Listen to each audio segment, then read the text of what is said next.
We know there are many choices in internet radio, and the staff and host of LA Talk Live would like to thank you for choosing the internet's hottest destination for the most eclectic sound and invigorating talk. This is LA Talk Live. We are more than just talk.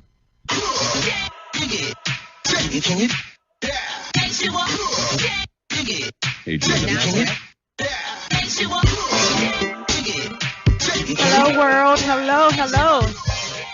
That is EJ, that's my new theme song, and I absolutely love it. We're going to let it play all the way through so you guys can hear it. Oh, that's the instrumental. Okay, that's the instrumental. We got to get the words on. We'll get that on the commercial break. But the beat, it's just so fun. It's so happy. Welcome, everyone. This is Jackie Elam. I'm your host on Jackie Elam Live Entertainment Unlimited. We are going to have a great show today. We have Ann Henry and Paula Dorn. I wanted to make sure I pronounced the O. With BizParentz.org. They are a wonderful organization for parents and for children and for anyone that are interested in getting their kids into show business. And if you are interested in knowing different laws, they are on top of it. They are on top of it. They will be at Congress with whomever is trying to pass whatever new law. Interesting story on how I met Ann Henry. But before we get started, I wanted to just another brief synopsis. Eventually, you guys will understand what this show is about. And I won't have to say all of this. But until then, I'm just here to give a voice to the voiceless in the entertainment industry. A lot of times we don't get to hear from, the second AD. We don't get to hear from, the writers, and we don't get to hear from even celebrity stylists and even promoters, because I feel like club promoters, concert promoters, they're bringing in entertainers to entertain us. And I am trying to give a voice to people in show business that don't have one, because again, we love our stars. We love our celebrities. We have our favorites. We support them. But we also want to hear from everybody in the business so that we can understand it more, so that we can also just hear their journey and hear their struggles and hear their victories. And I think that will help everyone, as well as people who are trying to pursue on the same path that they are on. So without further ado, I want to thank you, Ann and Paula, for being here. Welcome. Hey. Awesome. Okay, so you guys are amazing. I mean, before I got my kids in, I didn't know where to turn. And even before I say that, we're going to dedicate the first show of every month to the kid industry. So we'll always have someone in. We'll always have some type of topic about show business for the children in this wonderful industry, because we've had great experiences. And I know you guys have come across a lot of people and have spoken to a lot of parents that have not had great experiences. So you guys have a wonderful website. I only know of Minor Consideration, and you all as like the people who have been the forerunner in making sure we're constantly updated on the laws in show business concerning our kids. Any issues, any cases, that may come to play, you guys are on top of it. I always use you guys' website. I mean, it's my number one resource, and it's a wonderful site. But can you tell us a little more about your organization? Sure. Well, thanks for having us, Jackie. Awesome. Yay, I'm glad we finally got together. We started BizParentz in 2003. Paula and Paula is here with me, but she's staying off camera a little bit today because she's feeling a little under the weather, fighting off a little bronchitis. So she's going to jump in to save me when I can't remember what I'm supposed to be doing here. Awesome. But in the meantime, we met each other on set, like many showbiz moms, and I'm sure we'll get to how we met eventually here today. But we met on set. Both of our kids were working at Disneyland in a live show there. Okay. And Paula has one son, and I have three kids. So it was my middle son and her son. We're contemporaries, and you could even say competitors, I guess.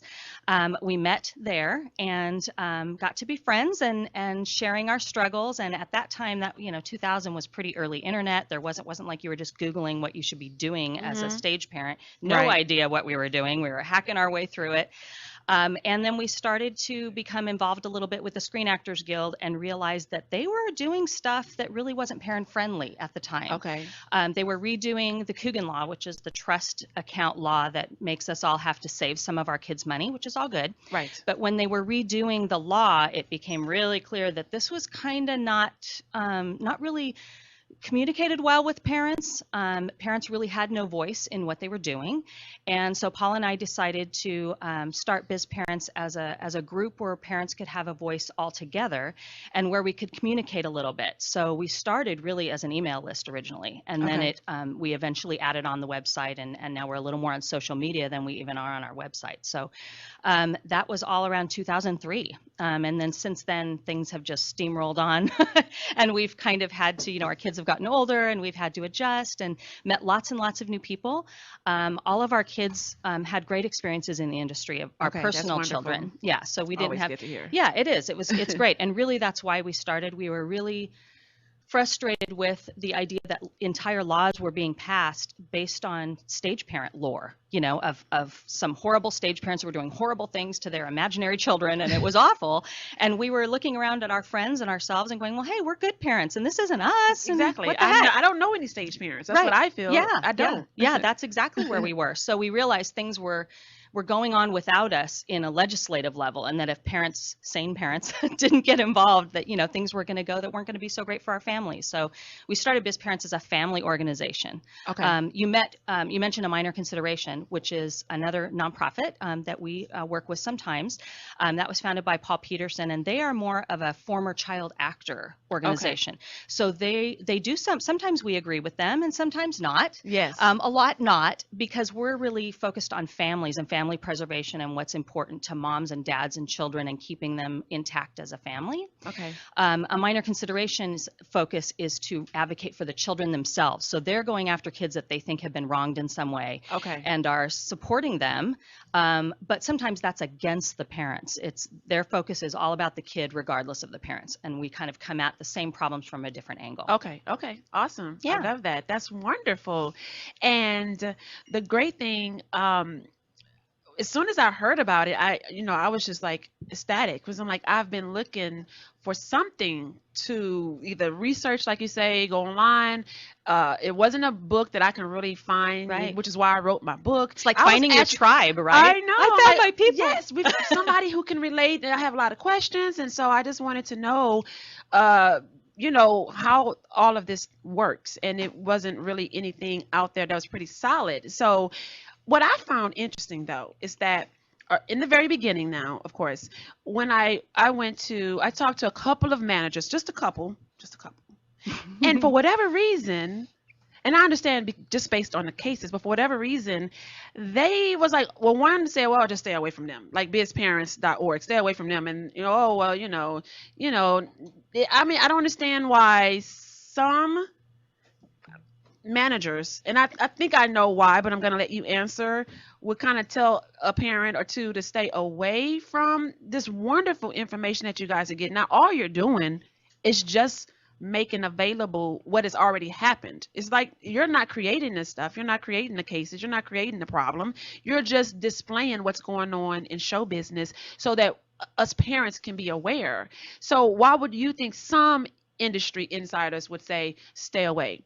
I think that's a great question, because we occasionally have people, like you said, occasionally someone will come up and they'll go, oh, they told us not to talk to you. And we always go, that they did.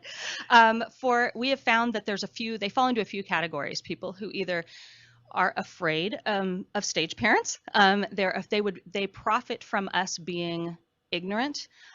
Managers, acting coaches, not all of them, certainly not all of them, but some of them are profiting from the idea that parents are uninformed. Wow. So they don't want parents to be that knowledgeable. They're selling knowledge. So, exactly. And they're selling whatever brand they're selling. So they would prefer that people didn't run anything by any other parents, or that they didn't have the really good information. There's another little crowd of predators, and we'll probably touch on that a little later in the show. But that crowd also doesn't want anyone to know that other parents may have complained to us. We might have a file. We might have some information about their, negative activities. And so, we kind of laugh when we hear, oh yeah, well, they told us not to talk to you. And we always go, well, yeah. And some of those people have been arrested since then, since we first heard that. Yeah, so you need to watch those who are saying to stay away, because maybe I need to watch you Yeah, and stay maybe. away from you, Yeah. trying to tell me to stay away from them. A little bit. That's very interesting. And you were saying that some of them have been arrested. So those would probably be the former managers, right? Yes. Yeah, that makes sense. Yeah. And I guess they all talk. I mean, I feel like it's such a community of people who, stay in small circles. So, like the managers are like closely friends with one another, and maybe the agents are the same way.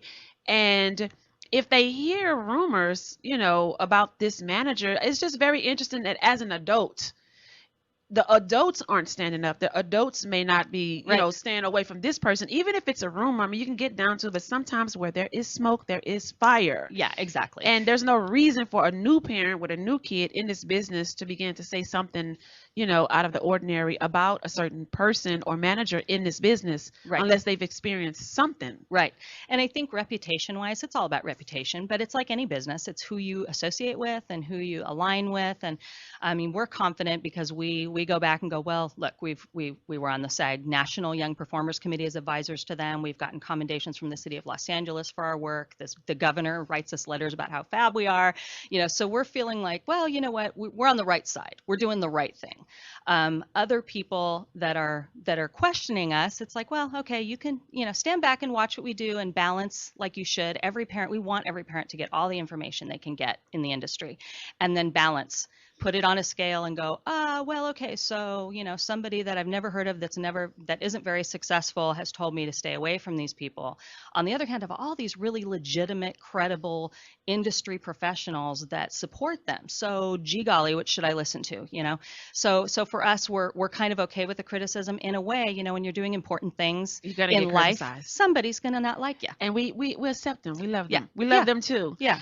And you said earlier that, well, just now you just said that sometimes, you just tend to stay away from, the different managers that may not necessarily have a good reputation, because reputation is very important in this business, which is why parents also should understand that and also represent themselves in a great light as well, because even that can get around, to other industry professionals. Sure. Your kids, I know you guys met on set. How are they older? Are they still in show business? Well,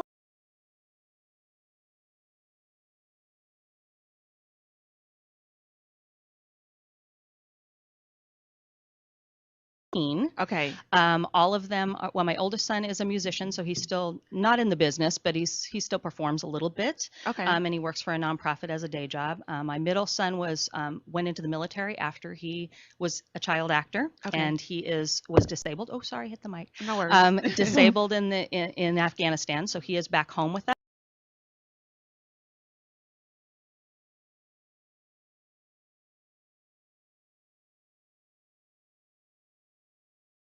Any longer? Well, occasionally when when the agent calls and begs her to do a voiceover for something, she'll do that. But that's so all. What keeps you guys still motivated? It's just what's keeping you to still do what you guys are doing for us parents? Right. Since your kids are now older and kind of out of the business. It's a great question. We're actually very fortunate to go back to our kids too, though. Paula's son had a different career. He's also an adult now. He's 25. Thank you. Yeah, I was going to go, oh, but don't tell me how old Patrick is. I can't remember. But all of them had very different careers. And we realized early on that was unusual. One of our kids was more into voiceover, one was more into theater. Paula's son was on a soap for a couple of years and did a lot of theater work. My other son did a lot of commercials, and all those are different career paths, really, really different. And we as parents realize now we couldn't have controlled that. What they were, what their talents were, what their path was going to be was that way, even though they were all raised by me. My three ended up different places. For us, that's important in talking to other parents and why we keep going, because we realize that even though when we started, it seems like, dinosaur age now, there really wasn't internet resources, there wasn't places to act, there wasn't communities of other families to connect with each other. Right. But now we look and go, wow, but you know what? Now the shift has changed a little bit to be, now you have to sort out all that information. Now there's a lot of information out there, but it's not all quality or accurate or good information. So now we see that, you know, now that our kids are older and we can look back, we go, okay, well, yay, we made an impact. There's a lot of information out there, but now we have to help parents sort it. So the need is still there, and that's what keeps us going, is that And the do you need feel is like still this there is for just us. your calling? This is just what you're supposed to, one of the things you're supposed to do, although your children are out of the business, because it's still very helpful, like you say. Sure. You know? Yeah, definitely. Well,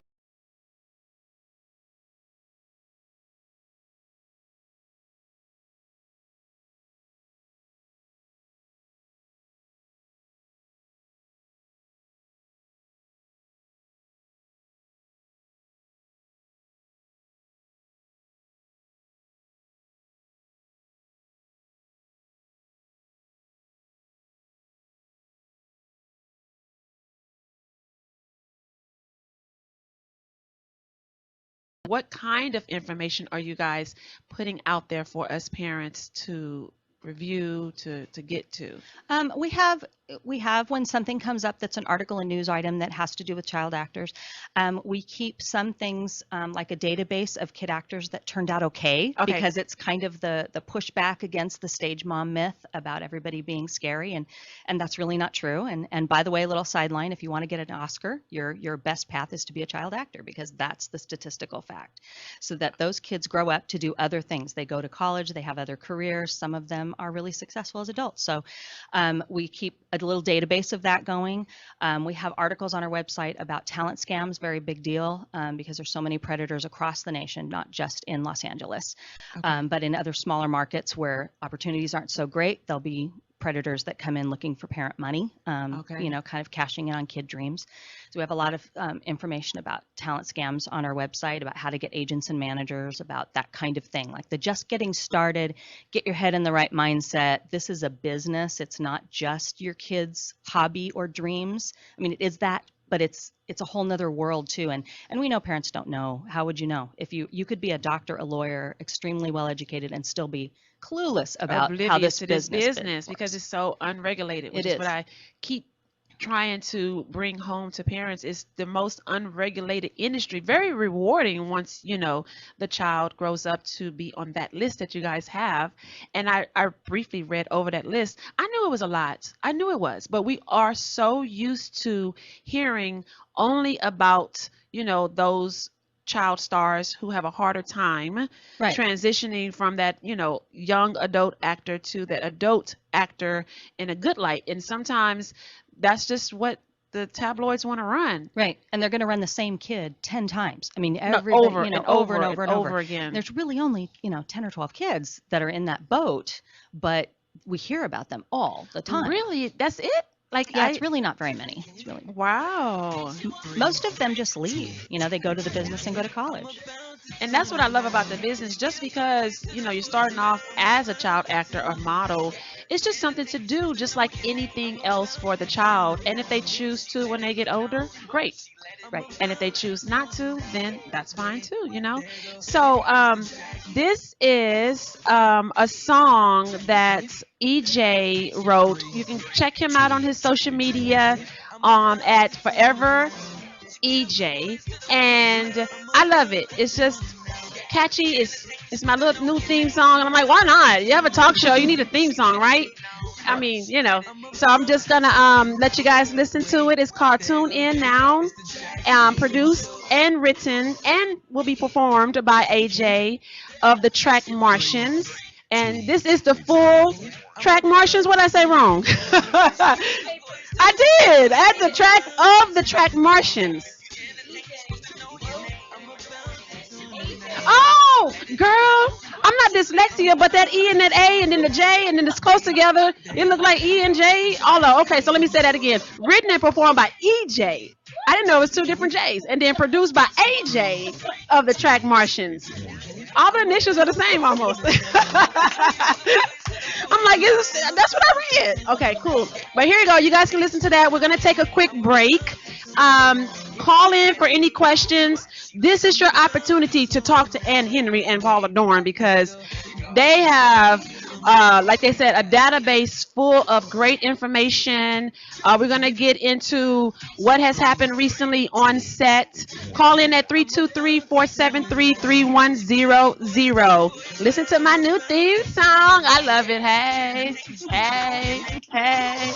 Roll. Hey,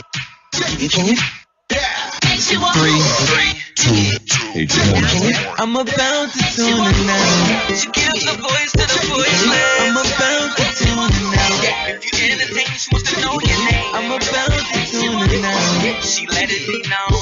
She let it be known. I'm about to tune in now. Wait, there you go. It's the Jack.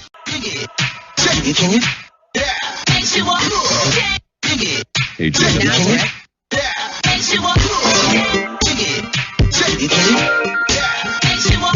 Can you play the full version with the lyrics and everything? Okay, awesome. Welcome back. This is Jackie Elam on Jackie Elam Live Entertainment Unlimited. We are talking to Paula Dorn and Ann Henry with BizParentz.org. We were just recently talking about how you guys do all these wonderful things, all the things that you keep up with for us parents.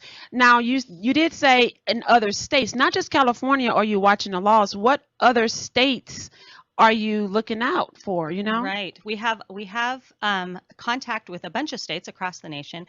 And when they try and do film incentives, which is a pretty common thing for states to do, they try and give a production incentive so that filming will come to their state. Okay. Often that happens in conjunction with some child actor regulation. At least we hope so. Okay. So sometimes when there's a film incentive, that state will come forward and say, hey, now that we're trying to lure these companies, we also should take care of our kids.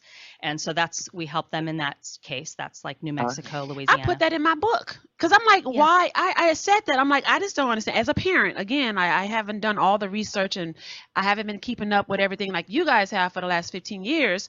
But for the last almost 6 years, I'm like, why is it that when production or a state allow production to film, they aren't adopting the same laws that we have in California? I just don't understand that. They should. I hear from a lot of parents in Atlanta, and that's the mini LA. Yeah, it is. And it's a lot of fraud going on in Atlanta. Oh yeah. Yeah. It's a lot of fraud going on in Atlanta, all the way down to some people not getting paid, meal penalties and their per diem that they're supposed to get to eat, and they're not even getting their per diem. So why? And it's a tough thing because when they try to get filming incentives and they're trying to lure productions in, of course they're doing it for the revenue, right? But that also means they don't want to push back. It's this delicate dance they're doing where they don't want to push back and say, we're going to put restrictions on you, film company, and make sure you do the right thing. They really at first think, oh, come on in, everybody come on, and then it gets out of control, and then they go, hey, wow, this is bad news, some people are getting exploited, we probably should get a grip on this.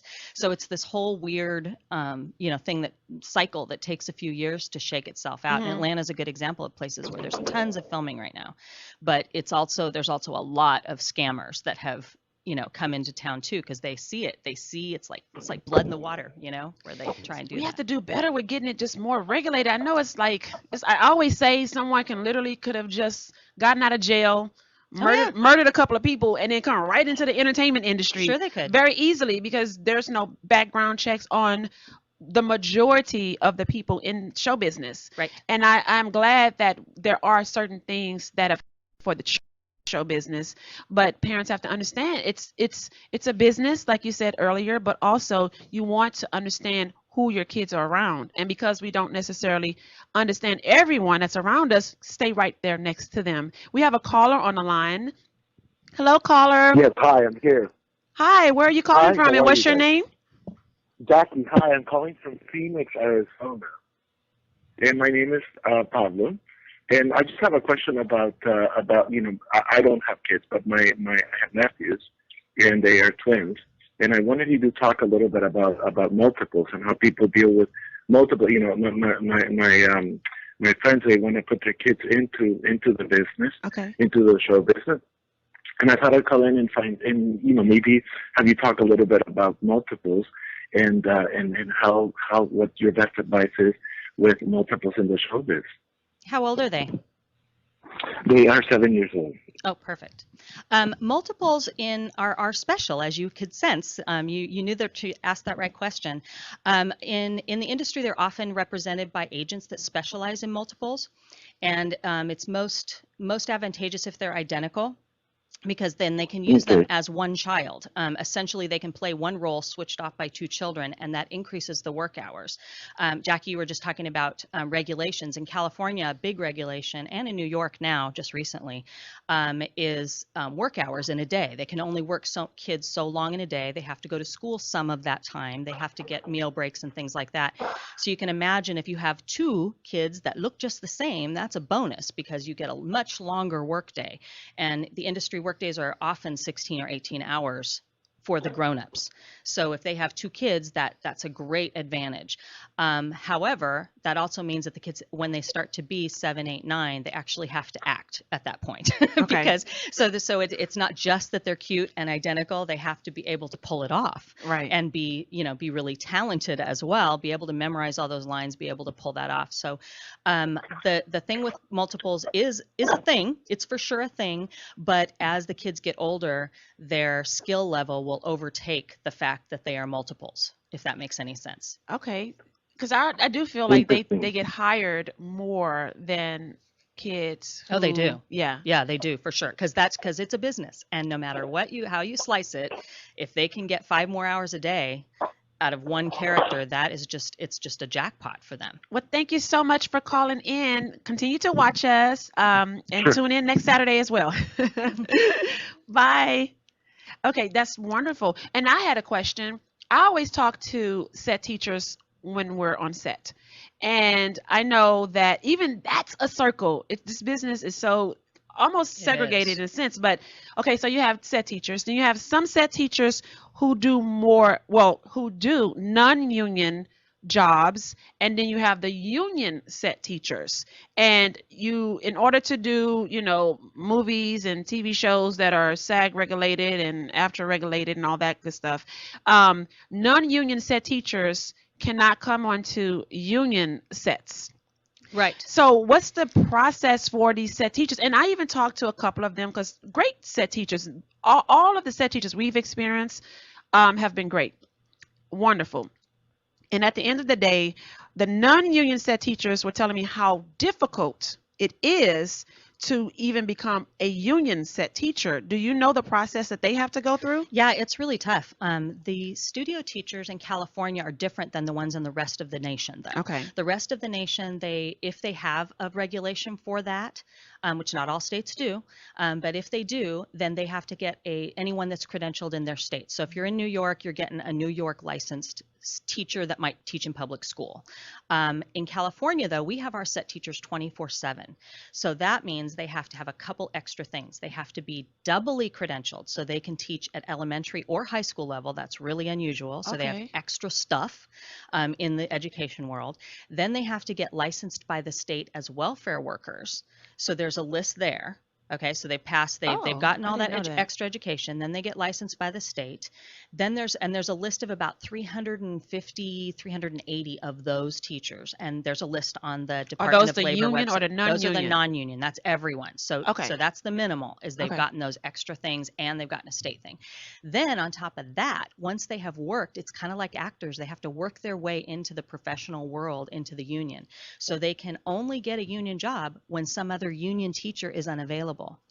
And there's only 100 and less than 200, I think, union studio teachers that have been around. I was just on set. And some of them are 90. I was about to tell you, I was just on set a week or so ago with Makari. He booked a recurring role. Woohoo, Makari! Makari! On a great TV series that's going to be hilarious, because I went to the rap party and it's going to be so funny. So while I was on there, this particular set teacher was telling me about the 90-year-old. Yeah. And there's still, and I think it's a guy. He's still here. And once they get in the union, it's like it's already impossible or hard for the non-union set teachers to get in, but the other ones don't retire. Oh, right. Well, yeah, pictures like substitute teachers in public school. If you only had to work like once a year, you could turn down jobs whenever you wanted, that's what the 90-year-olds are doing.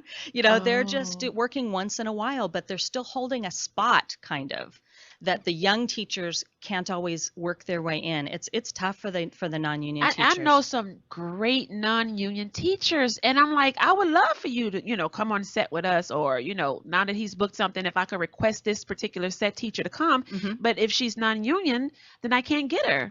Right. It's tough. There's no age requirement. I mean, 90 is old. I know. It's crazy. Well, and there's good teachers and bad teachers. And you mentioned, requesting. Star names have studio teachers that they love and that travel with just them. Okay. So some studio teachers that are really good are, have hooked up with, say, Elle Fanning or something. She's an adult now, but you get my idea. That she's, she has a teacher that is her teacher and continually calls that teacher so that her education is consistent. So it's a toughie. I feel bad for the non-union teachers. Hopefully they'll move up. I did notice on the studio teachers website, because the union has their website, that there is a youthfulness that has moved into their board on the studio teachers union. So maybe things are changing for them. Around. I hope so. And with that said, I want to talk about the impersonator. Yeah. But before I do, my purple hair producer, she's the one that even told me about this green card that I didn't even know about. So you just explained how hard it is to even be a union set teacher. How was it possible for this particular guy to impersonate a set teacher? Yeah, it's crazy. You may not be able to say what show, but can you just tell us that case? It actually happened twice. It happened in 2014 and 2015 with different people. Wow. So 2 guys? Actually 3 altogether. 3 guys. Watch out for those men. Unbelievable. I know. Well, men. But no, it was crazy. The green card that you were mentioning is issued by the state. So it's like it's kind of like our kid work permits. The state issues them a little thing.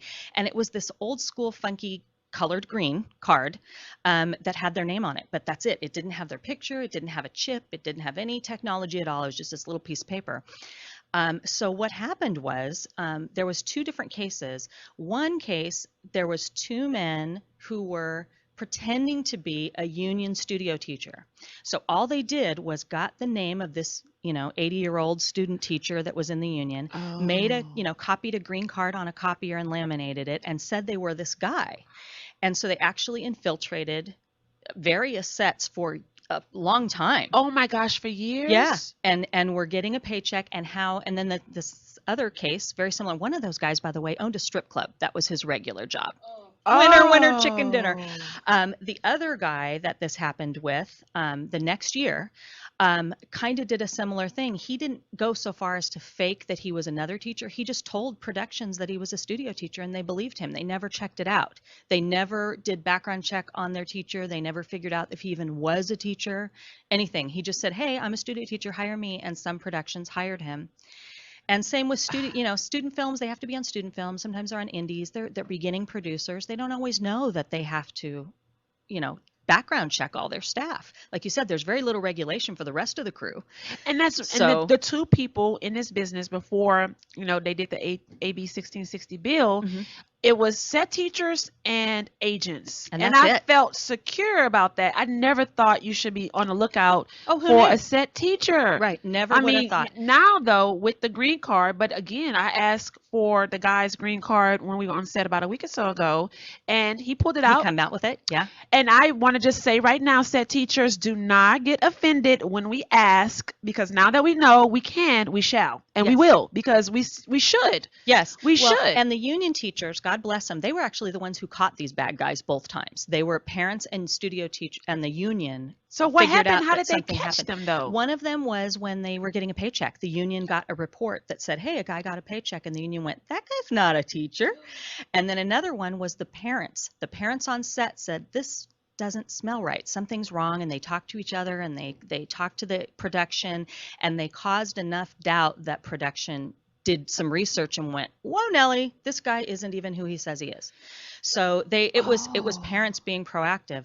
So yes, I wonder what was he doing weird on set that prompted them they to. said he wasn't doing anything with the kids, I guess, but he was, kind of making sexually suggestive things to the crew and the moms, and just things that a teacher who had been through, college and education wouldn't have said in the presence of kids. It wasn't like horrible, but it was enough that people went, hey, he doesn't really seem like teacher type, And so, and if you said for years, so the 90-year-old or 80-year-old that he impersonated, did that person didn't work often at all? Right, he didn't work often, and I guess his pension credits were going to the old guy, and it was okay. I'm not really sure what the details were, but I know the union was the one who saw the report and caught it and said, wait a minute, something's wrong. So the union now has been trying to push the state to get pictures on those green cards. That's true. They're trying hard because they were like, well, wait a minute, this little green thing that you can copy it, FedEx is not really, working for us. So. And it's not that expensive to do so. Yeah, we have technology now that they didn't have, 30 years ago when they started. And maybe a chip. I mean, if they putting chips in everything else, our dogs, and trying to get them in us one day, not me, but one day. Yeah, exactly. They need to put a chip in the car, because how hard is it to take your picture and the same thing that the guy did and do it again? Yeah. But so 3 times and that's in the history of 3 times that we know about. Yeah, it probably happened more often than we ever knew. But I just don't understand that. How can they get onto the studio lot? Well, production hires them. It really falls on the producers. The to studio then follow up with who they're it's their employee. Yeah, it's their That's employee. True. We're just inheriting them as parents, so we don't know. So we're trusting that they've done their job at the top. We are, exactly. And which is the key, is don't trust everybody else. Exactly. It's your child. You got to be the one to go, wait a minute. And when you're sitting on set and you meet that studio teacher, I say you get on your phone and you just Google that guy's name and make sure he's actually, like, there's some evidence of this human existing. Do you know if Screen Actor Guild on their website, if they have, I know they have a list of names. I've seen the names before. Do they not have the picture next to the names? They don't. The Studio Teachers Union, though, just started to put pictures on their website. So when you go to the Studio Teachers Union, which is, I think, studioteachers.org, I think, they have pictures of at least some of the teachers on their website. So then maybe we should request that. Yeah.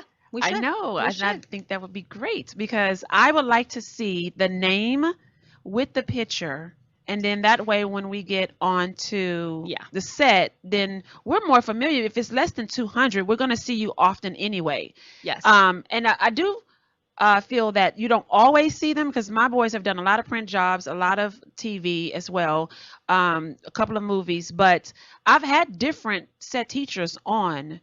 And of course, a particular client may continue to hire the same set teacher, so you do become familiar. But I'm sure that's what happened with these impersonators. Right. They were hired by the same crew and the same. Right. And they were hired by like generally lower level indie types. So they were doing, in the one case there was New York Film Academy, which is kind of a student film sort of situation. So it was on the Universal lot, but it was a low level production. Oh, so it wasn't like a big production with. Oh, okay. No, just bunches of different.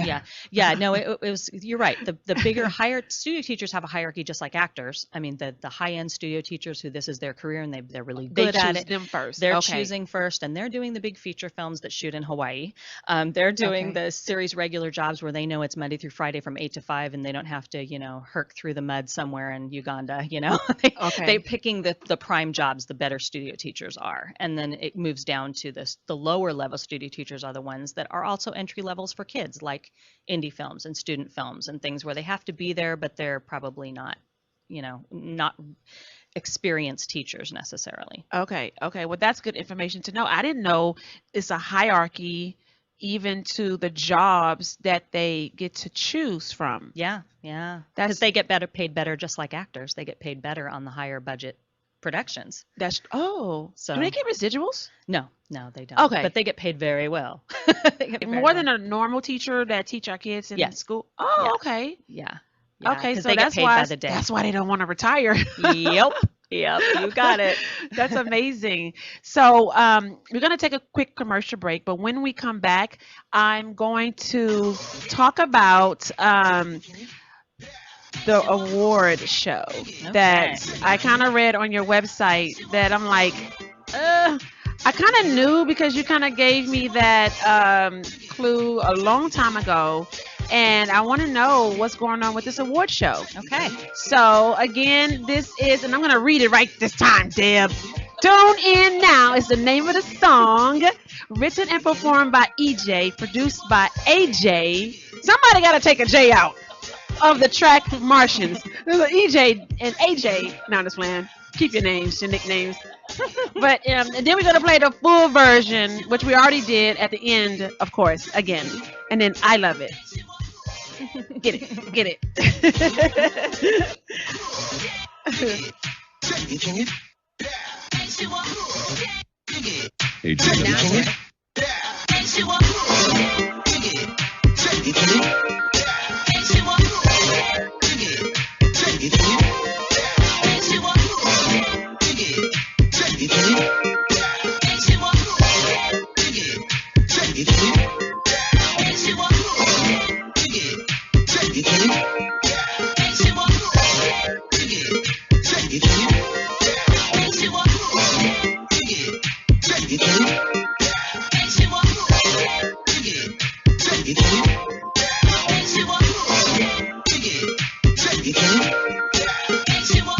We know there are many choices in internet radio, and the staff and host of LA Talk Live would like to thank you for choosing the internet's hottest destination for the most eclectic sound and invigorating talk. This is LA Talk Live. We are more than just talk. Welcome, this is Greg, inviting you to tune in Saturday, 6 p.m. to the Mystic Ballroom. All vinyl most of the time, and we'll cover psychedelic, soul, garage, and much, much more. Myself and the Young Mogul will bring you this every Saturday at 6 p.m. exclusively on latalklive.com. You can also catch us on iTunes Radio, R&B, Live 365 Radio, Flag TuneIn Radio, AHA Radio, TV Radio, and Apple TV Radio. Or you can watch and listen directly at latalklive.com.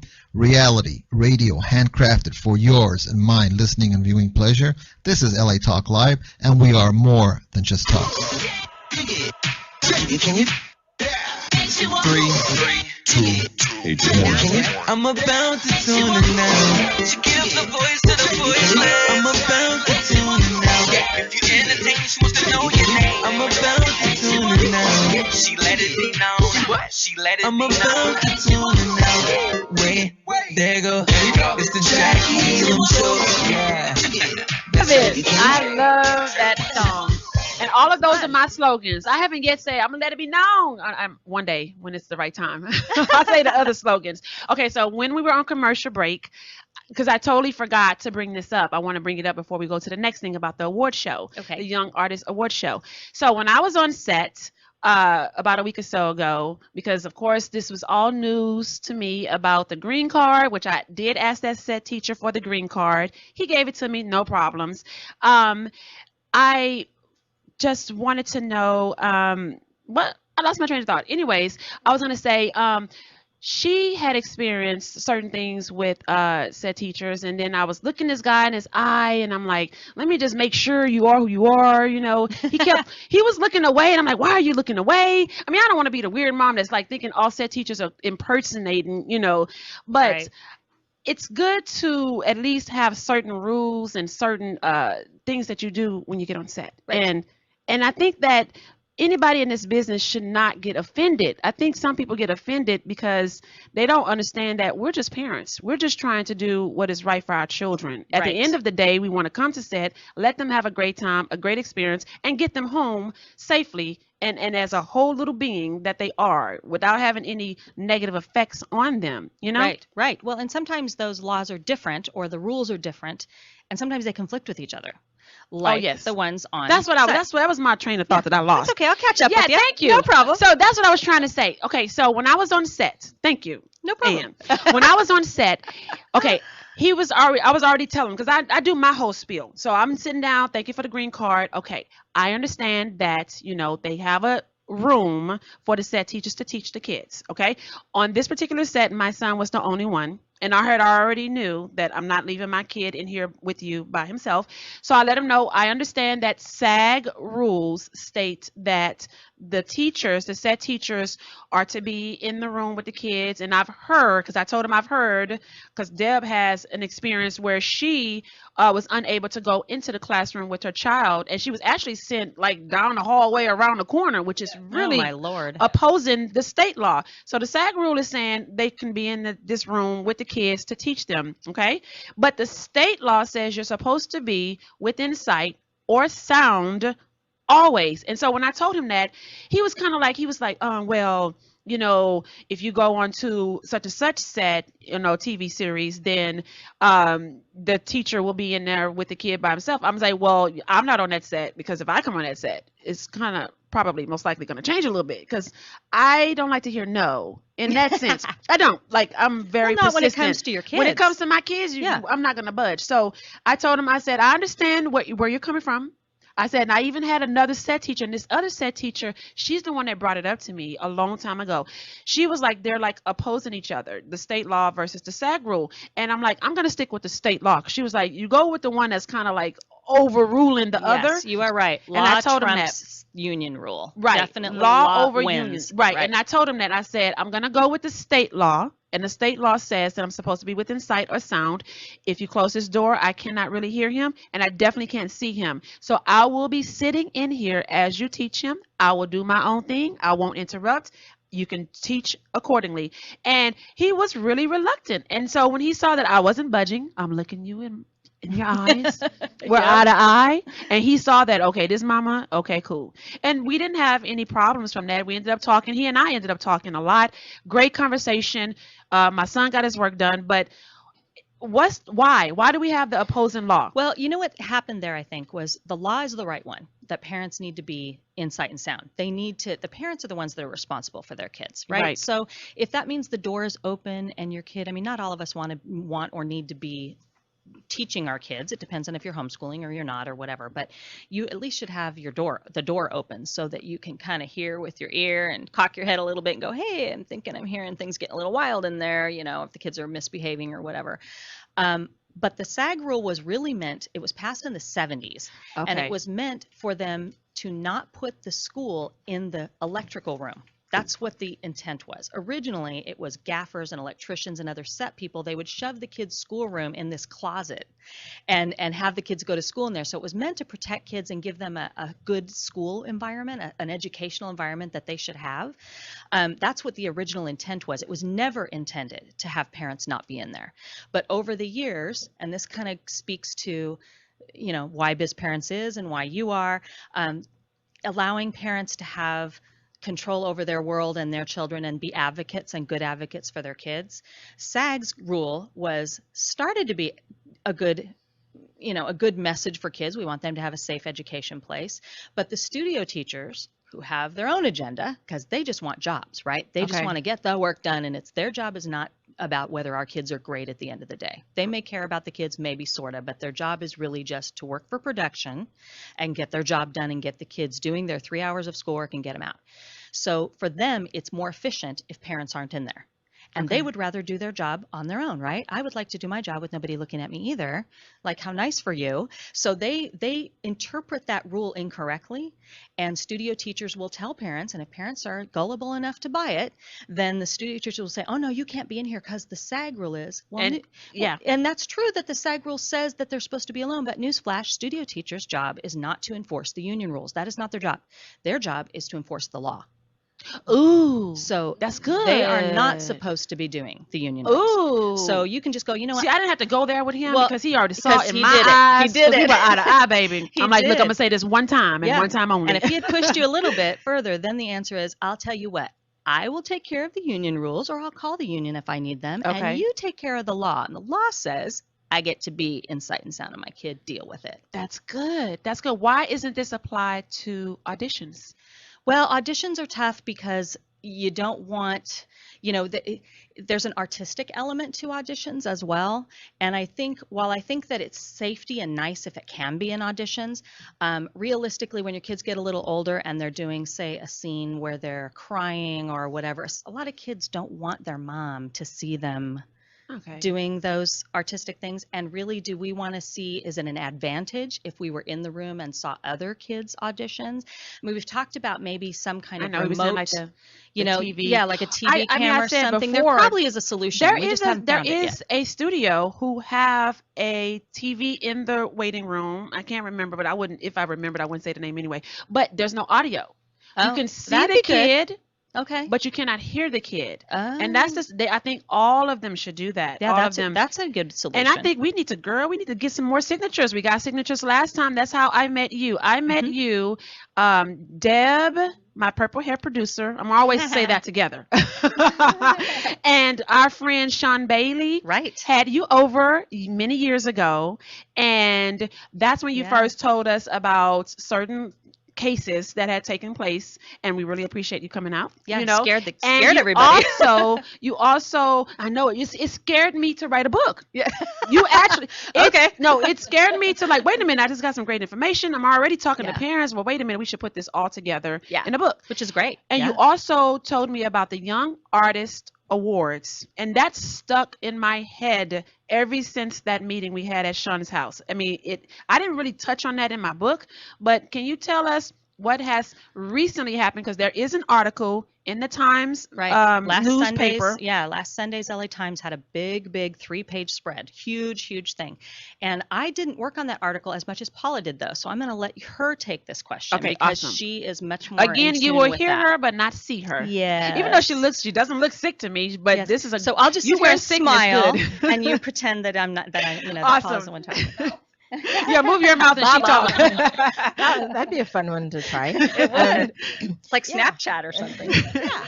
So, I think the first thing I wanted to say, I'm obviously not going to review everything that's in that huge article, but I think one thing that maybe wasn't apparent is that reporter, Daniel Miller, actually attended the awards himself this year. I'm going to guess they probably were in March, like they usually are, but would have been in the spring. And that article was spurned from his own observations, Okay. kind of uneducated observations of what he saw there and how he felt uncomfortable about it. And he did reach out to us early on. We've worked on other articles with him. So what came out last week was the result of months of work that Daniel did, very little of it with us, but with lots of people. So the quick version, Maureen DeGrone founded the Young Artist Awards. At the time they were called Youth in Film Awards. They've gone through multiple names. She had a very strong connection with the Hollywood Foreign Press and the Golden Globes that her mother was a member of. Maureen has since passed away, and I'm not going to say anything ill of her. I think her intent was good. She thought there's nobody honoring these kids, and this goes back 30 some odd years ago. Okay. But as things took place, as she got older, as certain people surrounded her, there was a lot of predatory behavior there. And predatory is what we just lump in, can be people who are predators of money, Okay. predators of time, predators of physically being with children. And all of that existed there to some degree within people that were there. We've seen it within arrests. I did go with my son in 2003 as an unaware parent, which for people who really follow Ann and I, we aren't like the people who sit back and go, how could you not know that? We're the people who've trounced through everything and went, well, I didn't know. Well, I didn't know either. Well, we should tell someone. Yeah. And the voting is always questionable. The nominations are always questionable. We've just always felt like it wasn't good enough. Can for I what just the say, kids- just the fact that you have to pay that already turns me off. Because Well, a real award show, you don't have to pay to go Right. to an award show. And it's pretty pricey. Those tickets are what, 200 and something a piece. Yeah. Wow, a piece like per the child and the mom would then. Yes. Oh, Oh, yeah. that's ridiculous. To Oh, just get something that I can go to myself and print out for my baby, Yeah. or just Yeah. myself tell Well, the kid. And the other thing is, as a mom, I think people, you go and you win, and some people are very upset at us when we criticize it because they feel like we're criticizing the child. Well, we're not criticizing the child at all. But when your child is there and you have, like, say, a really cerebral child like my son, who wouldn't care about people going, yay, you're great or whatever, but he thinks someone judged his work, and then you watch someone win who wasn't even the same body of work, Okay. it's hurtful. It's soul crushing. And it's like, well, wait a minute. Now you're like messing with the psyche Of the of these kid. kids Mhm. for your bank account, and you're allowing creepy people to be around. You know, and in true disclosure, we held an awards event early in our, you know, the CARE Awards, entirely different premise. We didn't pretend we were judging or anything, but we saw firsthand, we were like crud magnets, you know, and when everything kind of fell apart and all the arrests and suicides and stuff that took place a few years ago, we knew all of those men because they'd all tried to insert themselves in our world because they thought we would provide them access and we would provide them with a, we'd make them look good, you know. Okay, so you right? just said suicides and arrests. Yes. So the Young Artist Award, the founder passed away. Yes, she did. There's other people running it. Yes. They charge you to come. Mhm. I do know of some A-list celebrities who are recipients of this award. Well, they don't always attend. They- They don't and- always understand. Okay. You'll see that little Johnny, whoever, will beat out someone really with, you know, again, wrong age, wrong category, different thing. But Johnny bought tickets. Johnny's sitting there, so Johnny will win. You know. Oh. Yeah, it's just very, very. It's just nothing of the standard of what I feel parents should do. And some longtime organizers have started another awards event now. So even if people are leery of YAA, we have YEA because they didn't change the name very much. And you know, it's the same thing. It just it invites predatory behaviors, and I don't know that they. So they're not realize doing it. background checks. They're not really honest with their voting system. Right. Almost is what you guys are saying, and Right. this is what the article is also saying as Right. well. So it's not And- like you're saying anything that's Right. not And already as a out there. parent, you nominate your own child. So it's I mean, they market to the people that need to do that or feel like they need to do that or watch other people do that and don't want their kid to miss out. So what we would consider to be respectable in any other awards avenue is sorely missing in this whole entire thing. It's not studio nominated. It's not Oscars for the kids. It's Okay. parents who nominate their kids and then pay all of this money Oh. to go. Might be fun for the kids. Okay, some of them, but it's just not, you know, why we support it. It's And- bad. And that sounds like if, and I'm saying a recipient, I've heard of, you know, an A-list actor who is now an adult, when they were younger, received this award.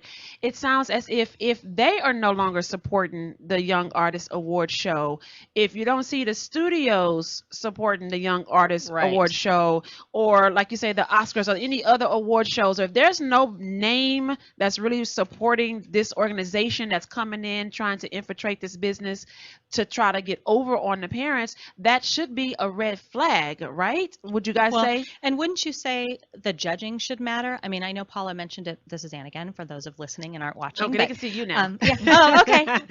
It's me. I think, you know, when we just went through the Oscars and we had the Oscars so white and all that, it's an issue of who's judging, right? It Right. matters who's judging, for a lot of reasons. For people who are, you know, qualified because of their body of work or the color of their skin or their whatever their story is, we have a reason why we care who judges something. At Young Artist Awards and Young Entertainer Awards both, there doesn't seem to be any disclosure or transparency to who is making those judgment calls. And so like Paula said, you have a great kid who maybe did a great performance and they deserve a fair judging process. And I'm not really sure why parents will bother with such a thing when you have no idea who these creepy people are that are judging your child. Why do you want creepy people judging your And child? here's the thing, I think this is where the education comes in. Yeah. Parents think if my child wins an award, they'll get more work. That's not true. They think if they attend every red carpet event in Hollywood that Right. they'll get more work. That's not true. Get good representation. Yep. Let your child audition. And if it's theirs, it's theirs. And if it's not for them, it's not going to be for them. But there Right. is no way to help your child get more work by them being super active in this business. I always like to separate the business that my children are in. Like, let them live, let them do kid things. And then, you know, again, when they work, they work. And that's something that they've done. That's an accomplishment. We reward them ourselves. But if you feel like you have to get some shiny little trophy for your child to feel as if they're doing a great job, then you need to start with yourself as the parent, because you should be verbally affirming your child, verbally congratulating your child, and that should be enough. Right. And it Not should be for a job well done. a job well Not done. for Always, though. what they are, not Yeah, for something even that's- if it in our eyes we feel, because I always feel like when we judge and say, okay, this audition was or wasn't as good as it could have been, that's the one that they book. So as a parent, we should just be hands on always, but you should never have to pay for anything outside of headshots and acting classes. To pay to get a trophy, it's not how the business work, parents. And what do you have? You have something to say, Paula, before we I just go? wanted to say, we use the term organic. Organic fits this very, very well. Red carpets and things are a part of this industry, and you belong there when you have work that puts On you it. there. Yes. Not when you've bought a press person you don't need just so your kid can play. It's actually harmful to a career. Wow. And I just try to keep unless they work on something, we'll attend. If they didn't work on it, they're just too young. Right. Like they're 10 and 8. Like, why? Yeah, Why? it's just silly. It's not going to help them book more jobs just because you got a picture. Yes, you have a picture, but they can get plenty of pictures. Yeah. So, this hour goes by so fast. I'm going to stop saying that one day, but it does. I'm like, wait a minute, did I get everything? Let me get my notes. But I'm just excited that you guys came in. You guys were able to tell, I know you have a lot of headlines. Do you guys allow parents to call in with any inquiries or any complaints? Are you the people that they tend to go to, or should we just direct them to SAG? We do. We take them as in the form of emails and electronic, because we both have separate lives. We're volunteers, so this isn't a full-time job for us. Okay. So that means emails are best. Our Facebook page is really active. We So love what's when your parents social do media? that. BizParentz Foundation on Facebook. We have a Twitter and an Instagram, but Facebook is where we have the most conversation. Okay. We do some other, parent message boards too, but if you stop at our Facebook page or email us at bizparents@aol.com, we're welcome to do that too. Awesome. 2 Z's. Awesome. Z's And are again, cute. this is my new theme song. Love it. It's called Tune In, written and performed by EJ, produced by AJ, with Track Martians.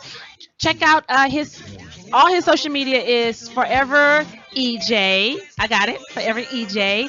And I just want to thank you guys so much for Thanks, coming Jackie. out. A lot of great information, but you guys have to keep coming back, because would love I to. know it's so many more things. We could, even that long list, because I always like to put the positivity out there. Yeah. We have to go over this list because people don't realize a lot of their A-list actors were child performers, and they turned out well. Yeah, that would be fun. Awesome. Well, anytime. you're welcome back at any time, guys.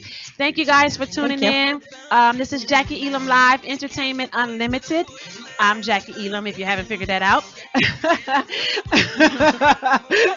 But I just want to thank everyone for coming in. Thank you guys for tuning in, watching, calling in, listening, and we really appreciate you. Come back next Saturday from 12 to 1, and I look forward to even interviewing EJ, because he will be here in November, but I'll shout him out and you guys will know. So maybe he'll perform and we can dance together. I can only rope out a little bit, just a little bit. Yeah. Pop, pop, pop. Woo, pop, pop, pop. No, this way. Thank you guys. Thank my intern Allison and my purple hair producer Deb and Ann and Paula and my children that's acting up now because they know it's ending. Yay. You guys have a great day. Enjoy your Saturday.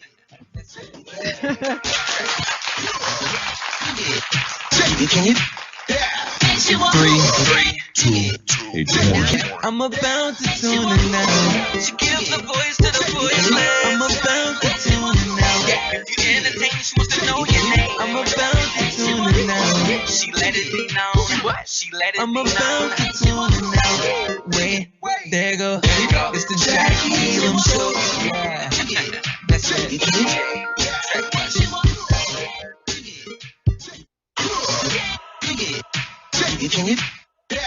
Three, two, I'm about to tune in now. She gives the voice to the voiceless. I'm about to tune in now. If you entertain, she wants to know your name. I'm about to tune in now. She let it be known. She let it be known. Thank you for tuning into LA Talk Live and the Talk Live Broadcast Network, original reality radio, and crafted for your listening and viewing pleasure. This It's LA Talk Live, and we are more than just talk. Stay tuned.